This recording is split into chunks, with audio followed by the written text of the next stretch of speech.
Hello, I'm Dango Rose. Welcome to the Mountaineer Podcast, where everybody's listening. The Mountaineer brings you the latest news of the Peak to Peak region, in print, online, through our podcast, social media, and special publications. Now, listen in to the latest news of the area with our local journalists.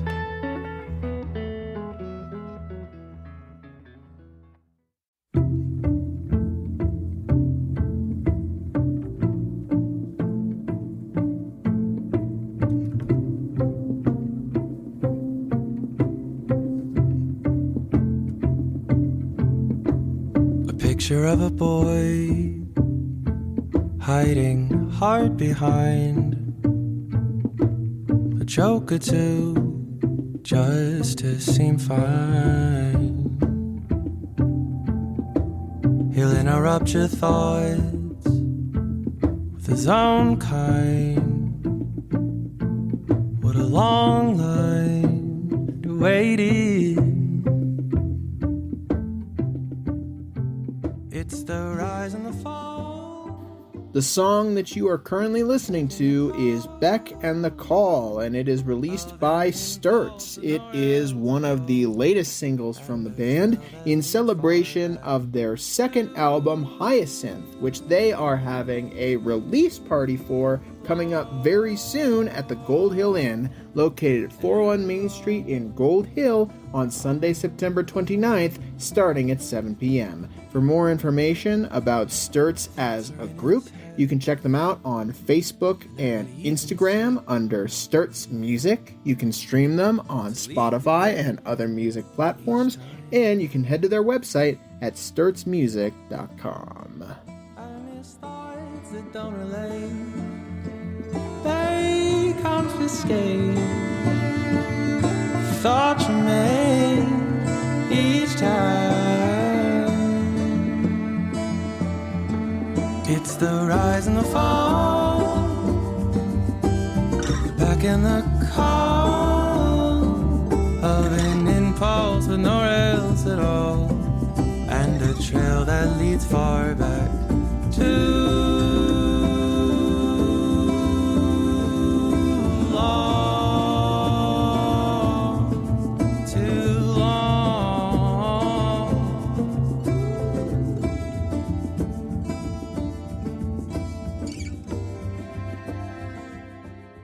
Hello there, everybody. My name is Jamie Lammers, and welcome to this week's Wednesday episode of the Mountaineer Podcast. Once again, we are highlighting an upcoming local event at the Nederland Community Center this time around, and I have two guests who are involved in that event. I don't really have much else that I need to mention in this opening part of the podcast in regards to upcoming updates or announcements, so let's just jump right in.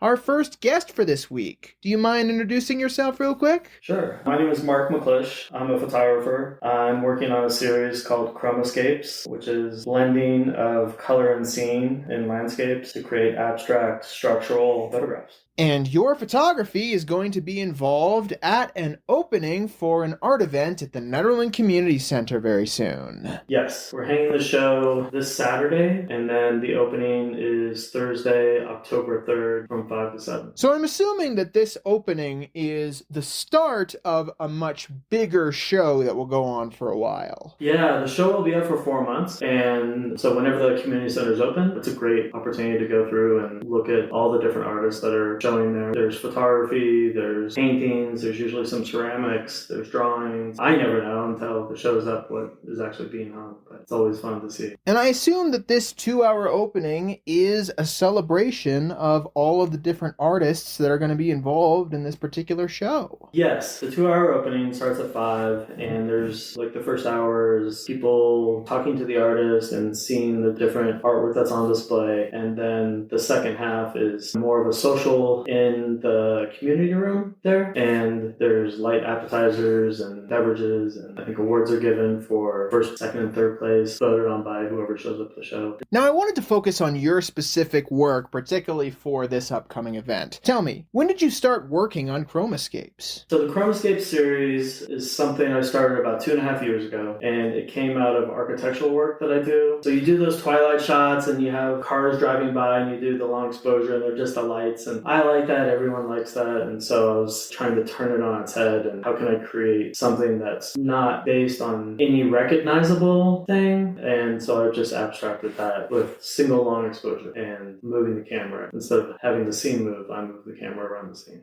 And how long have you been working on photography in general? So I went to school for photography in Santa Barbara at Brooks Institute of Photography in the 90s. And then I left there, went to New York City and worked for Richard Avedon for 5 years as his first assistant. After that, I owned a black and white photography lab in Chelsea and printed for a lot of really well-known photographers. Over the time that you have been working in photography, whether it's your early work or your current work in Chromoscapes in particular, what has stuck out to you about the process? So I came up in photography really in New York, working with really the masters of photography, and what is required to light for them or print for them is at a really high level. And I took that into the darkroom where I printed for them for a lot of years and worked with them, collaborated with them on projects, books, shows, whatever. And that really informed the way I look at photography today, is being very precise. The creativity happens in the camera, but everything after that is about the execution of the vision, and that's where it exists for me today. So like I have my own printers here, I do all my own large prints. I can print up to 44 inches by, I do 60 inches, is big prints. And having that level of control is just a product of all the people I've worked with for a long time. You really want to execute the image the way you envision it. So all of those things brought me to this moment. I ended up visiting Marc's studio to conduct this particular interview, and he talked to me a bit about the process of how he created his Chromoscapes.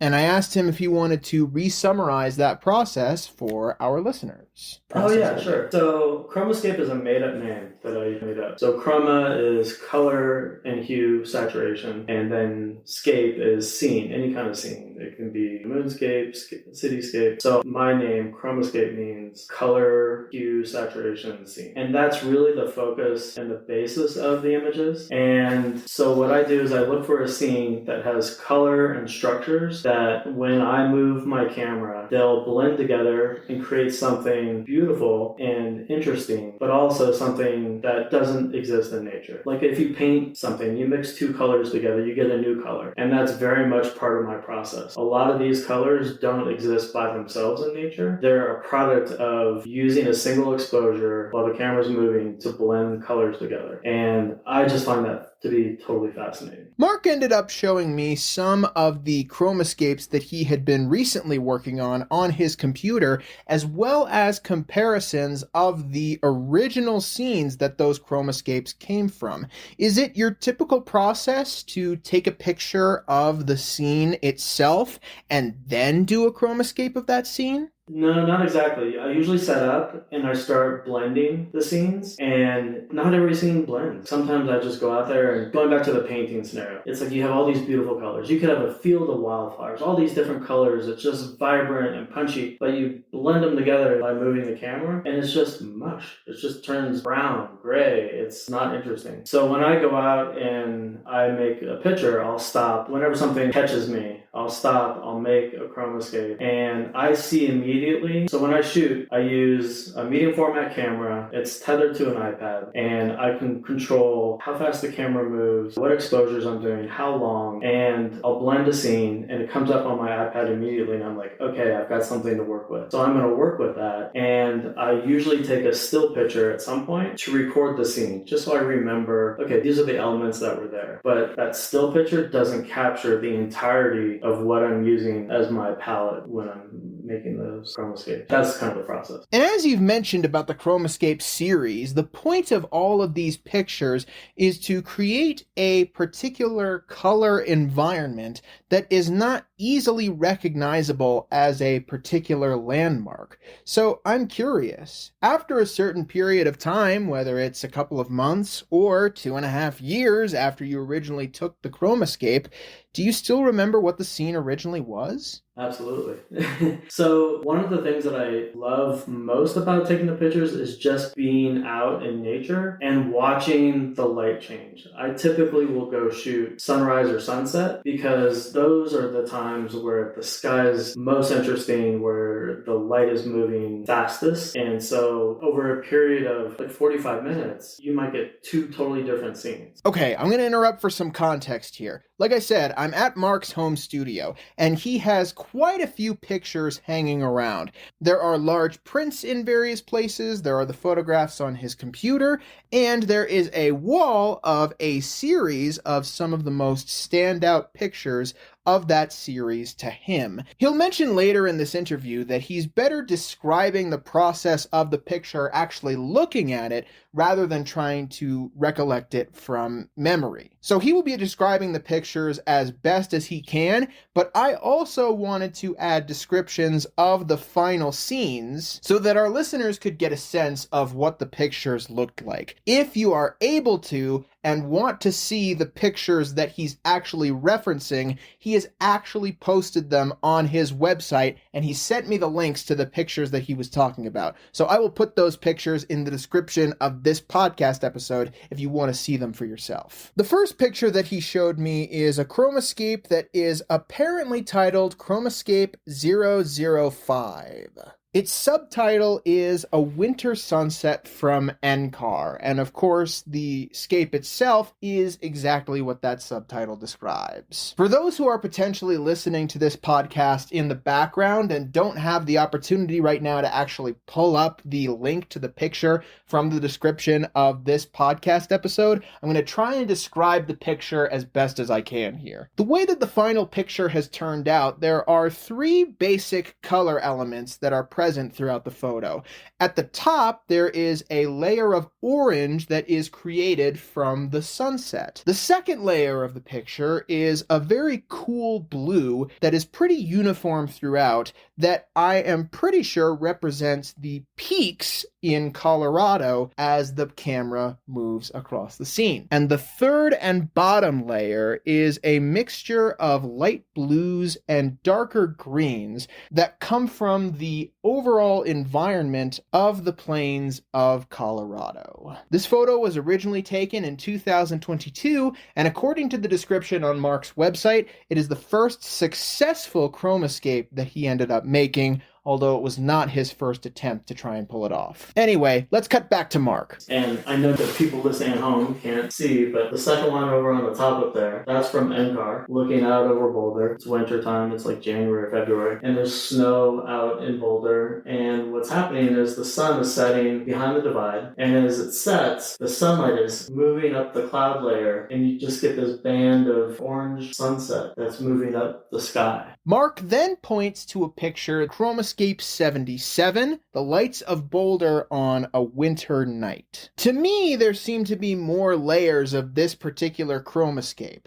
The top layer is a very cool blue representing the sky. Then there are the peaks that end up starting as a bluish white and then meshing into a lighter purple. And then there's the city lights, which end up creating a very cool bottom layer with a top part that has oranges and brownish reds scattered throughout, and a bottom layer that is mostly uniform blackish with a few reddish streaks scattered throughout. And now I'll cut back to Marc to let him finish telling the story of that particular photograph and how it connects to the previous one. 45 minutes later, same scene, totally different picture. It's getting dark, the lights of Boulder are coming up, it's the exact same place. That's 45 minutes difference. And that's why you stay, that's why you just watch it. And there's something very special about being in one place and just just taking in a scene. You're not running around, you're not chasing anything, you just get to watch. And I love that. There's a lot of peace in that. I'm assuming that's another big reason that photography, and particularly these chromoscapes, have stuck out to you for so long. Because you get to admire these landscapes for a while and embrace these moments for a bit. Absolutely. I mean, chromoscapes, for me, give me an excuse just to go out and explore. And I don't know what's there. I'm just going to go in a direction. I'm leaving in a month or 2 weeks. I'm just going to drive. I'm going to go south, and wherever the pictures take me, that's where they take me. And I'll stay in an area as long as it holds my interest and then go to the next place. So there's no itinerary. There's no reservations any place. It's just let the photography guide the trip. And it's a lot of fun to do that. Are there any particular scenes in regards to locations or scenes in regards to kinds of chromoscapes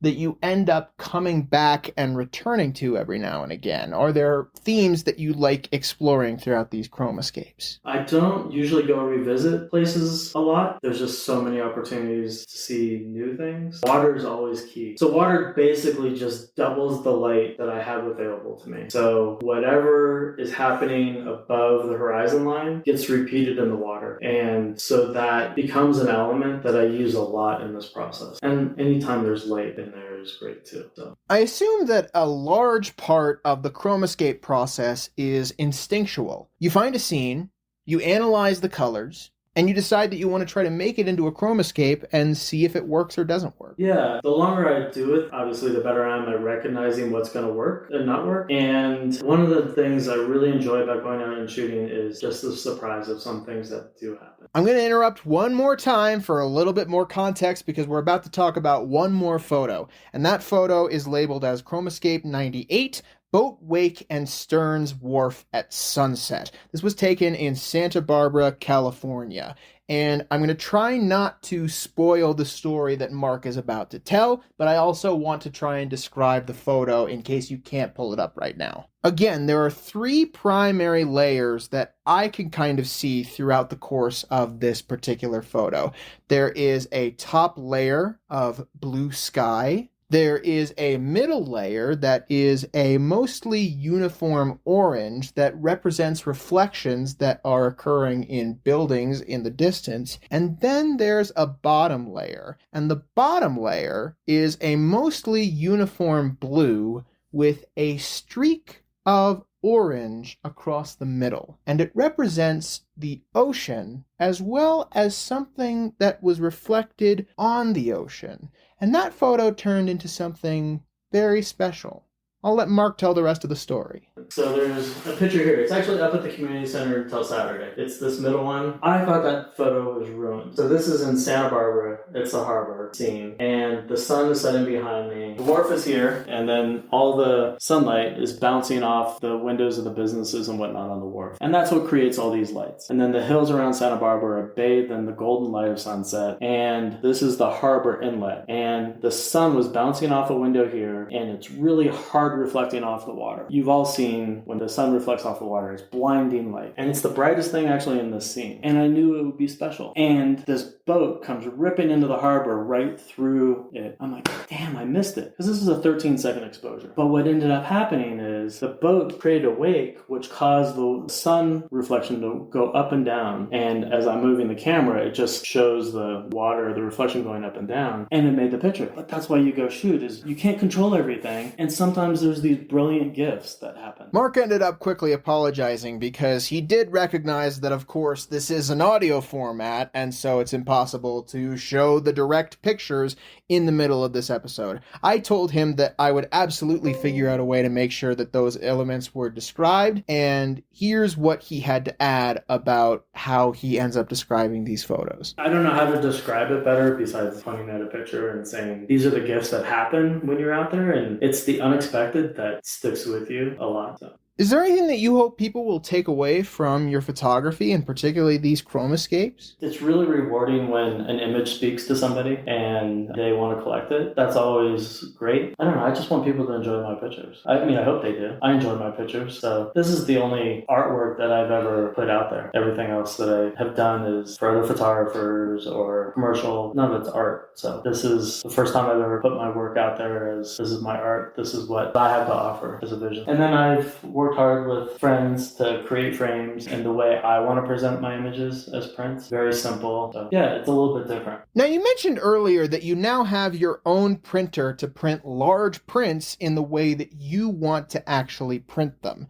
But has being able to get access to large prints or printers that can print large prints been consistently easy, consistently difficult, inconsistently easy, inconsistently difficult over the years? What has that process been like? So when I used to print for like Richard Avedon, we could print on black and white photo paper. We could print up to 8 by 10 feet in our lab. And so we would print things that big for shows or whatnot. And the paper comes in rolls, like 36 inches, and you would expose each panel separately, and then it would go to a mounter where it would get mounted on linen or aluminum or whatever the process was for the show they were working on. And that process really opened my eyes to sometimes going big can be great and how to execute that well. So when I first started the project, I tried different labs around in Denver, and I just couldn't find anybody that was willing to work with the image to execute what I needed out of it, what I wanted out of it. So I just bought my own printer, and for the most part, it's much better. But then every once in a while, like Photoshop has an update or something, and then gets like thrown out. It used to be simpler in the lab with black and white. So the technology, I mean, I've been doing digital photography for a long time now, but sometimes the technology gets in the way, I'd say. So, but also it does give you, having everything in-house and controlling everything is super important to me, because I get to put out into the world exactly what I want it to look like. So like, if you go to my website, you look at the images, they look great, I think, but they don't have the presence of a print. For me, I really like people to see my prints. I'm not all that interested in them being on little screens and whatnot. There's so much detail that you miss until you see it as a print. I mean, you can walk up to it and you see all of the lines of light and color that exists. So it's different. Like if it was a portrait of somebody, it's very recognizable and you see that, or a building or whatnot. But this is all about the subtleties of the scene and the blending of the color. And it's just not recognizable. We don't recognize it as a building or a car or a person. It's an abstract. So I feel like they're best seen as print. So. I have one more major question for you about the art show at the community center itself. How are the art pieces ultimately selected?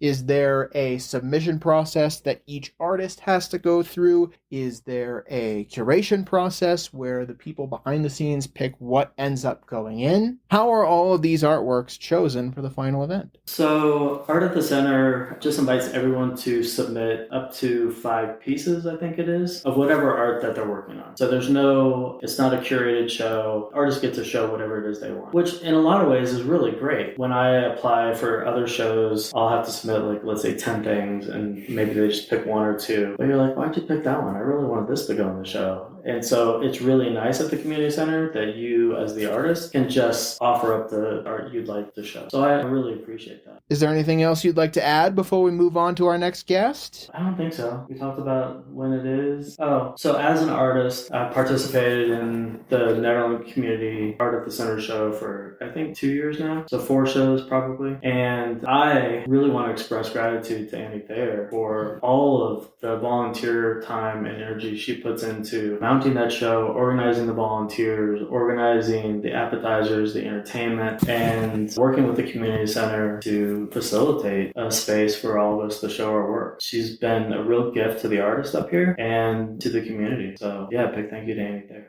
Thank you so much to Marc for coming on board and joining us for the podcast, and for taking time out of his day to let me visit his studio. It was really cool seeing all of that come to fruition. Now, Marc is the big artist in this opening that I ended up talking to, but there is one particular voice that I think is very important to get in this particular story, and thankfully, she was the other person that I ended up interviewing. Our second guest, do you mind introducing yourself real quick? Just as a heads up, for some reason there's a lot of clicking and rustling throughout the course of this interview. I'm not really sure what I did to make that happen while I was recording this interview, but it's just gonna be there for the interview, so I apologize for that. I also had to turn the volume up in the final edit of this recording. I have never really had to do that before, and I don't understand why the audio was so soft, because our next guest and I were both sitting on the same couch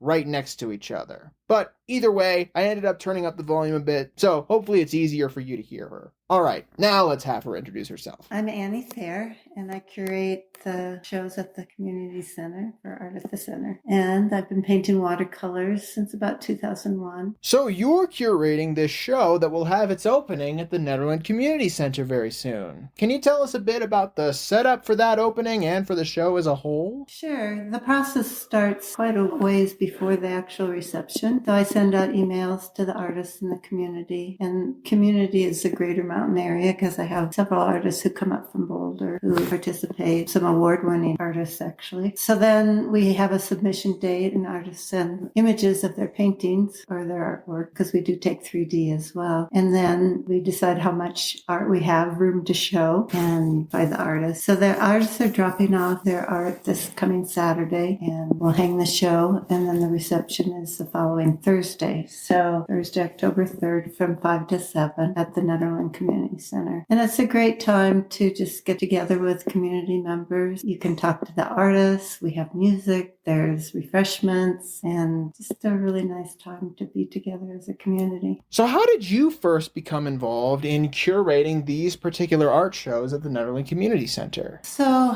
let's see. I was already showing some of my work at the Palette Gallery in 2008, which is no longer there. But I think I ran into Tracy sometime around just after they'd had the first Art at the Center reception, which was in 2009. And they had over 200 people come out for it. And there was a big snowstorm, I think, in October. And I probably started showing my work shortly after that. And then in 2011, I became part of the committee and I've been doing it ever since. And Tracy and I were doing it together until 2016. And then she needed to step back because her girls were very active in sports and music and theater. And so then I just took it over, and Don at the community center took over doing the receptions. So we kind of split the responsibilities at that point. And I've had lots of help from committee members, various artists. And so it's not just me, but I am the one steering it right now. For clarification, the Tracy that she's talking about here is Tracy Brewer. So shout out to her and the rest of her family, her husband Alan, and her daughters Ellie and Maddie. Ellie is a fellow 2020 Nederland graduate along with me. We went to school together and did various activities in music and theater together. So I consider her a friend. Shout out to Ellie and shout out to the Brewer family as a whole. So as a painter yourself, do you end up putting some of your own artwork in these events from time to time? I usually put some of my art in the shows, and I'll always step back if there's not enough room. But usually we have enough room to hang just about all the art that is submitted to us. This particular show is a little smaller. We have 15 artists and a little over 60 pieces of artwork. Sometimes we have twice that much. Anyway, yeah. Well, and this show is pretty diverse. We have oil painters, pastel, acrylic, watercolor. We have an artist who does some amazing things with wood. We have a colored pencil artist. Oh, and photography. Mark is in the show. With the various kinds of art that you guys usually display at these events, from photography to paintings to 3D sculptures and woodworks, has that always been the case, or have these shows expanded over the years? We always had a display case, but it wasn't used very often. We now have a nicer display case for 3D art. So I think we've had more of that in the last few years. But I'd say we've always had a pretty good range of artists and mediums. The one thing that we have done, which I feel has expanded what we can offer the community really nicely, is that we have once a year, we have a demo show where I hire artists to come in and work with whatever they'd like to teach and let people from the community come and try their hand at various art forms. And I feel like that really is a nice way to let people who haven't ever done art experience it and get a chance to see how they like it. I know there's several artists who have kind of started painting because of that. So that's really cool. And we love to have young people come. Lately it's been more adults, and I don't know if that's because there's less people in the community or they just have more on their plate and they have lots going on. But hopefully we'll bring kids back into it again. Sometimes we've had shows where the high school students, middle and high school students have shown their art. So that's been really fun too. And how about you, Annie? How did you get started in painting in the first place?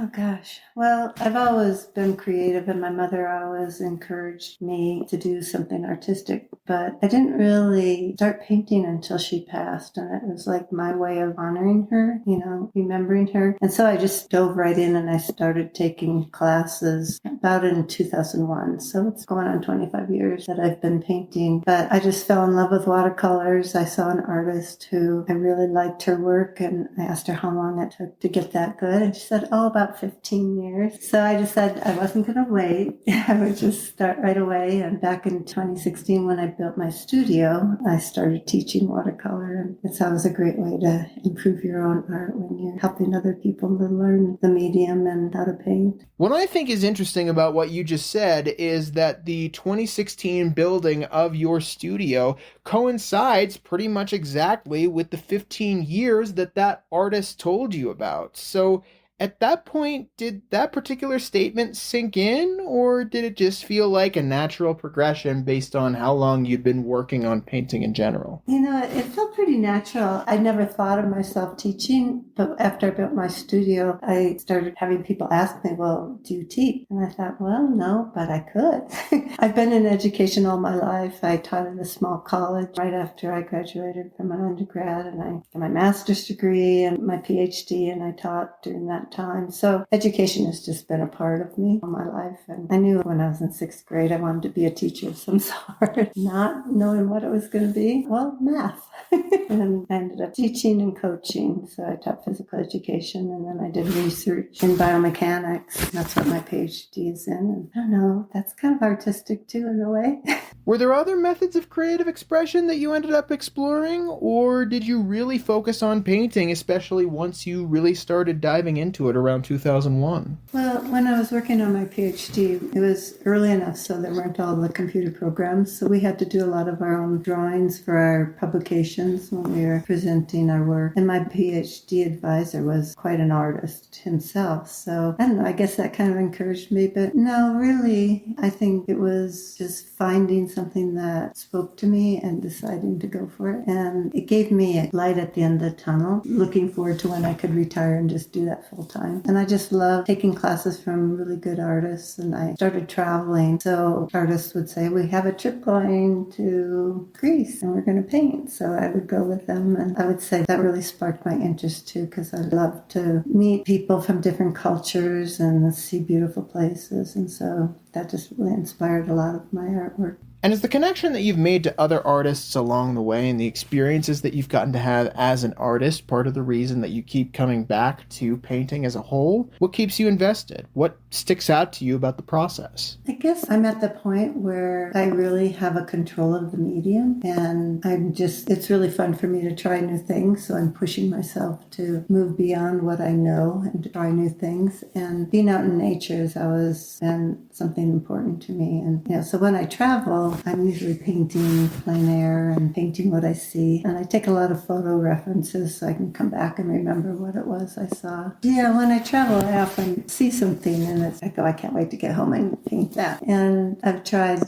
various subject matter. I saw beautifully dressed women when I went to Guatemala and wanted to capture the spirit of that culture by doing some figures and, just beautiful waterfalls. And when I was in Doubtful Sound in New Zealand, the water, the reflections on the water. Yeah, it's pretty incredible the places I've been able to go to and then paint. So I guess I would mostly call myself a landscape painter, but I've done animals and figures and things like that. I think my favorite is just doing landscape. I was actually about to ask if there was a particular focus in regards to the kinds of paintings that you did, or if you varied the kinds of things that you focused on. Yeah, I try to branch out, but I keep coming back to landscapes, and recently I've been doing more abstract landscapes, which has been a lot of fun because instead of your typical painting with a brush, I've been using more water and thicker paint and painting with a plastic card and just trying to let the paint move and be more expressive that way. Is there anything that you hope people will be able to take away from this upcoming opening and show, or from your work in general?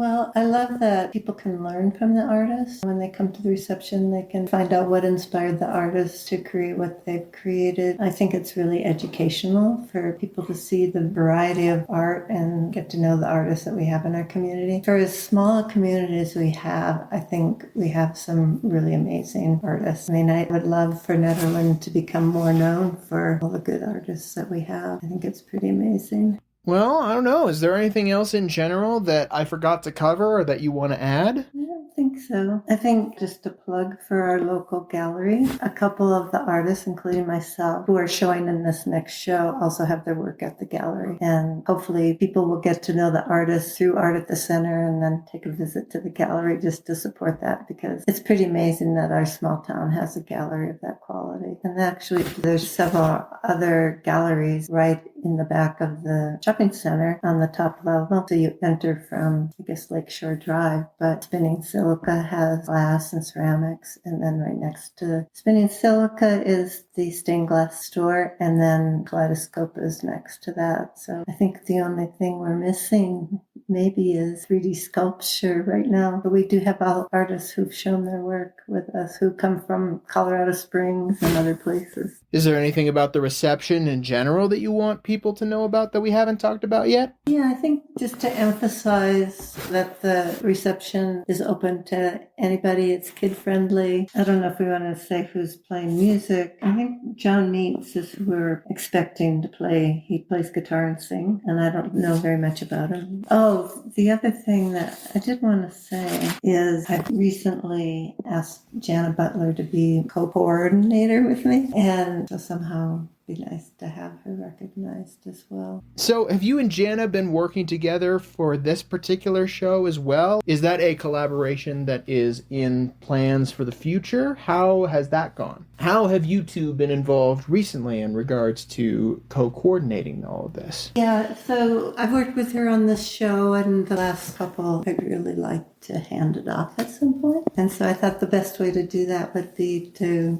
get somebody up to speed as to how everything's done. I really would love to have more people involved. I mean, if you think from 2011 till now, I would really love to get more input from the community and not be the sole person who's kind of in charge of it.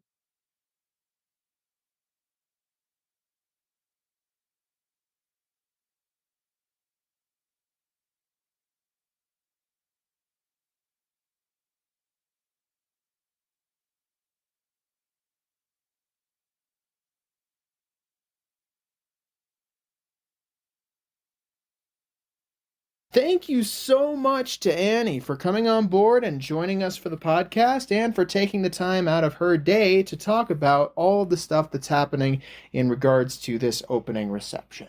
If you want to head to the opening reception for this year's Art at the Center art exhibition, then be sure to head to the Nederland Community Center located at 750 North Highway 72 in Nederland on Thursday, October 3rd, starting at 5 p.m. You'll get to meet the artists of the event, enjoy refreshments and music, and vote for your favorite artwork there. Thank you so much to everybody who tuned in to this Wednesday's episode of the Mountaineer Podcast. If you want to share this episode or others around with whoever you see fit, then be sure to head to the full collection of episodes at the mtnearpodcast.buzzsprout.com or the mtnear.com/the-mountain-ear-podcast.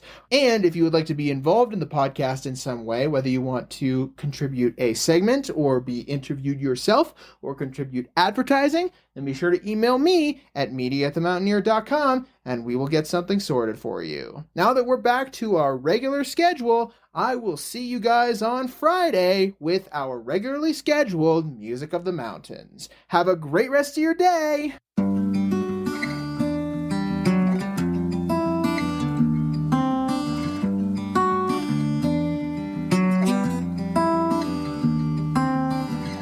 Cut me off and look away when I speak, 'cause you know better.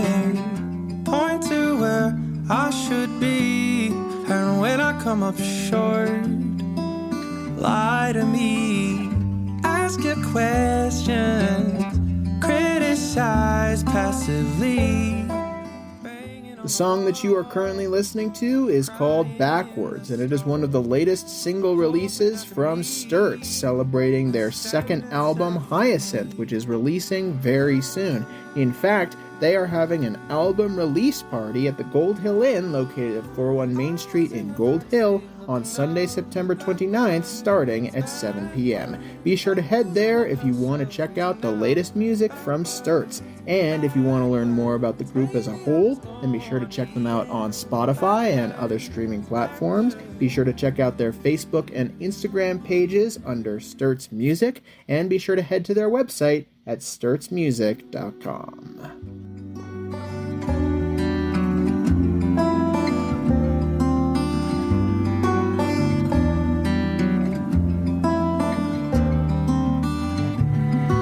What you claim is lost is right in front of you.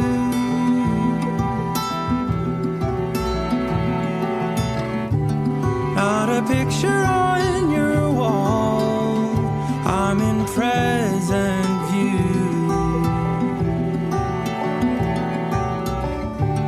I finally live a life that doesn't hide the truth.